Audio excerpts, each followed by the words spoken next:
Hi everyone and welcome back to my channel. In today's video, I'm going to be talking about the worst symptom of Enigma syndrome. And the reason I'm making a video specifically about this is because I recently acquired multiple clips of my Enigma gecko Roz doing this symptom, which is death rolling, which we'll talk about in a minute. I have never caught it on camera before that I also still have. Like maybe I've recorded it once, but it's gone. It's been lost to the years. I don't know. I've never been able to find a proper clip of my gecko's death rolling, even though I've seen it many times. And so whenever I make videos about Enigma syndrome, which by the way, I will include up here and down below, but whenever I make videos about Enigma syndrome, I always want to have a clip of them death rolling when I talk about it, and I never do. So I'm going to make up for that now by making a video all about death rolling.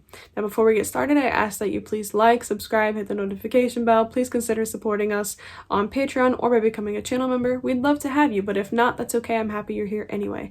And with all that said, let's go ahead and get started and let's talk about Enigma syndrome's worst symptom, which is death rolling. For those who are unaware, Enigma syndrome is a neurological disorder that is only associated with the Enigma morph of leopard gecko.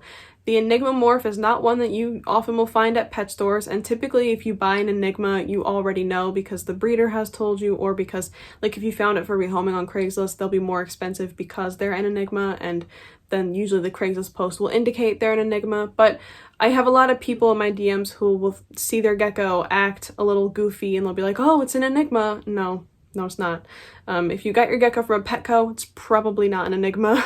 Just to be clear about that. Enigma syndrome needs to be, really specifically talked about because it's a serious issue in the leopard gecko community.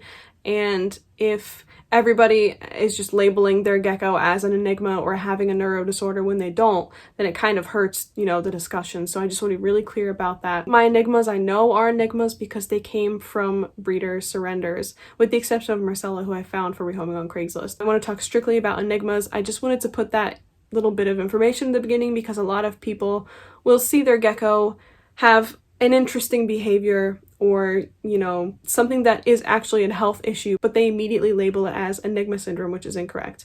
We're going to talk about that a little bit later too, but I just wanted to put that in the beginning because people can get ahead of themselves. So death rolling is the most severe symptom of Enigma syndrome outside of like a full-on seizure, and usually death rolling precedes a seizure, although I've only ever seen one of my Enigmas have a seizure, so it's not super common for that to happen. Like I said, it's a severe symptom. Typically, you'll see the other symptoms first before you see death rolling, so you'll see head tilting, head bobbing, circling, and you'll see these symptoms kind of ramp up before death rolling actually happens, because death rolling is a result of the gecko being overstimulated or overstressed, and then death rolling is the result after, multiple seconds or minutes of being stressed out. What death rolling looks like is actually just like when you see an alligator death roll their food, except when an alligator or crocodile are death rolling their food, it's a purposeful thing that they're doing to subdue prey. When an Enigma does it, it's just because they're super overwhelmed and they've just kind of shut down, like their body is not working. So instead of walking in a circle, they'll flail about on the ground in a circle. And I'll have multiple clips of Roz throughout this video that you can see her doing that, and you'll also see the result of death rolling, which usually is either the gecko ends upright and they're really kind of stiff and still, or they end up upside down. A lot of times when geckos death roll, they will have their arms straight out, like their bodies will be really stiff, outstretched, elongated, their eyes will be closed. If you're seeing death rolling for the first time in this video, or if you've seen it in person, I know it's very stressful to witness, especially if it's in person, but it should not last very long. Usually geckos will death roll for just a few seconds and then they'll stop. The very best thing you can do is make sure that the gecko is on a flat surface with nothing around them. That way they don't flail into it and hurt themselves or bang themselves against something. So make sure that there's nothing that can overstimulate them, no like water droplets on the ground. If you have them in water and they're death rolling, immediately remove them and place them on a flat surface. I always recommend for people, if they're interacting with an Enigma, to hold it close to the ground, like sit on the ground and have them in your lap, or just put them right on the ground immediately, because if they flail out of your hand, or if they death roll, or if they circle or fall over, or anything like that happens and they're high up, it's likely going to cause injury and also more stress, and you really want to reduce stimulation, you really want to reduce stress in order for your gecko to stop death rolling or to avoid death rolling in the first place. But if your gecko has already death rolled, make sure the floor is clear, or wherever you have them is clear. Make sure they can't bump into into anything, and just don't touch them. Leave them alone. Give them the space to get the death rolling out of their system, and then they'll stop. And once they stop, just observe them for a few seconds, and if they seem like they've kind of calmed down a bit, their eyes are open, their breathing is back to normal, then you can pick them up and put them back in their enclosure, or you can continue trying to feed them, or you can continue trying to get stuck shed off of them, or whatever it was that triggered this death roll. You can, return to that activity. Now, if your gecko death rolls again, you might want to work in smaller chunks of time. So if you're trying to get your gecko to eat, or if you're trying to get them to, remove stuck shed or anything like that, work in small chunks of time. So like, work with your gecko for a few minutes, death rolling happens twice, put them back, come back an hour later, try again. I want to be clear that death rolling should not be occurring the majority of the time. My gecko Roz is only death rolling right now because she's ovulating, and ovulation season is very stressful for the Enigmas, including Roz, who is developing eggs, unfortunately. Not her first time doing so, and I wish she wouldn't, but it's her body. She chose to do it. Unfortunately, I would choose for her not to do it, but she did it on her own. But like I said, death rolling should not last long, and it also shouldn't occur with high frequency. Like, you don't want to see your gecko death rolling every time you interact with them. If that's the case, that could be an indication that, you might want to have a conversation about euthanasia with your vet. If your gecko is not able to eat, shed, use the bathroom regularly, like once in a while them having a struggle is okay, but if they can't perform those functions the majority of the time, you're going to want to have a conversation with your vet about euthanasia, because it's quality of life is a concern that you have to have at that point. If you notice that your gecko is death rolling inside of their enclosure, like you haven't interacted with them and they're just death rolling in the enclosure, it could be an indication that something in the enclosure is stressing them out, or that they're having like poor health. So with the case of the Enigmas here, death rolling now, Roz, it's because she's ovulating. So nothing in her environment has changed. It's her own body that's changed, and that's what's causing the stress. So that's something to keep in mind. I also want to recommend, if your gecko is an Enigma and does death roll from time to time, make sure that they have something in their enclosure that is not super hard or heavy that they can't knock over, and also make sure you have things in their enclosure that allow them to grip. For example, cork bark. Cork bark is lightweight, can't crush them if it were to fall over, and it also has incredible texture that allows them to grab onto it with their hands and flip themselves upright.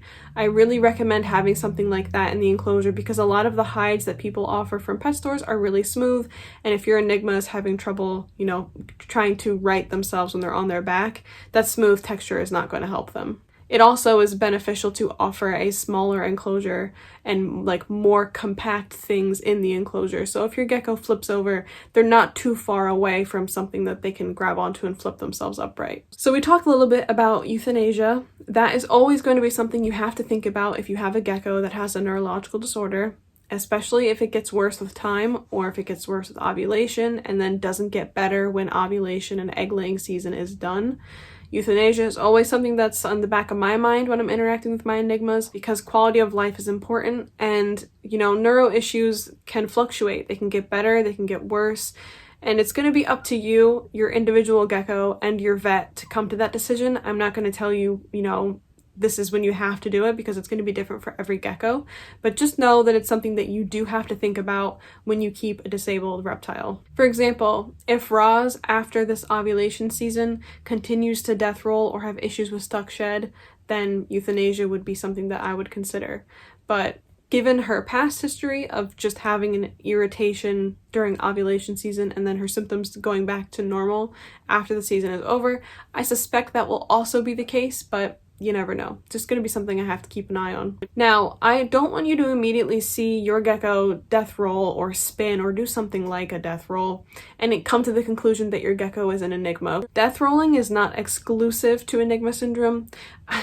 I hesitate to say that, actually, because what a lot of people see their gecko like flailing and falling over, they think it's death rolling, but it's not. It's their gecko's inability to walk and behave normally, usually because of a calcium deficiency or a vitamin deficiency.